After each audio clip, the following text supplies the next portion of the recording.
right, let's turn things now to weather. Look, another idea for us to bring something back again. Yeah. Oh, yeah, something that we should definitely bring back. And I mean, just the mountains in the background, people singing, kind of reminds of this background from one of our pictures that was sent in by one of our viewers, Brandon Bates out of Monticello. Again, beautiful picture of those mountains. As you can see, snow-capped mountains. Got a little bit more snow now, courtesy of that most recent snowstorm. And hey, maybe you can get someone out there singing hallelujah out there. That would be a beautiful background. But as we look at Ensign Peak, not too good news as we look at that inversion haze that we have set up. It's around 5,500, 5,600 feet is where that inversion has been set up. This camera outside of Ensign Peak is around 5,500 feet. And we'll see this haze continue throughout the week, and we'll see those dry and calm conditions continue. So again, look at that valley inversion that we do have set up throughout the Salt Lake Valley, Cache Valley as well. It's around 5,600 feet, so anywhere from the benches to the valley floors,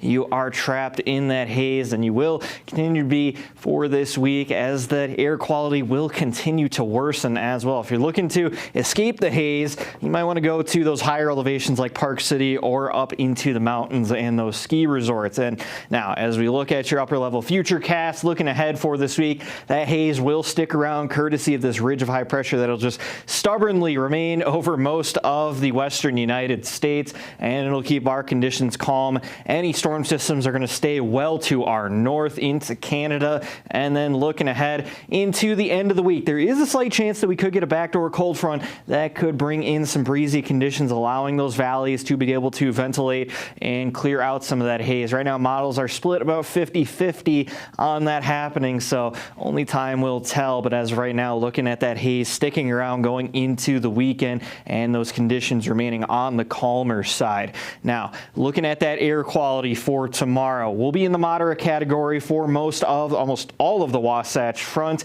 And again, that'll continue to worsen as we head into Tuesday, with the air qualities forecasted to be into unhealthy for sensitive groups, especially for the Salt Lake Valley. Definitely something that we will be keeping an eye on. Now, looking at those precipitation outlook for the next 6 to 10 days, that pattern, well, it's going to stay dry, and it is not looking promising for any of you snow lovers or skiers. As again, even going into next week, we're not going to be seeing any chances for snow or even any rain whatsoever. Low temperatures for tonight, they're going to be dipping down into the mid-20s for the Wasatch Front. Low 20s, a few teens along the Wasatch Front, Wasatch back and into the Cache Valley. Looking at your forecast for tomorrow, throughout the state, we'll see those hazy skies for the valley areas. Looking at plenty of sunshine, just a few clouds. High of 38 into Salt Lake, 42 for Provo, 38 into Delta, 44 for Cedar City, 53 for St. George. And looking at your 7-day forecast ahead for St. George, it's going to be essentially a copy and paste forecast. Sunny skies for this week going into next weekend.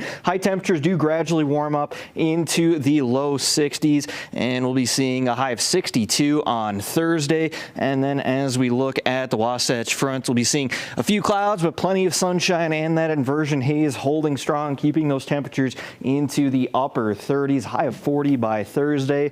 But not looking like that forecast is going to change for this week. I've always pitched the idea of getting a giant fan and blowing the haze out, but what about a giant vacuum? Yeah, to suck out all the haze in the valleys.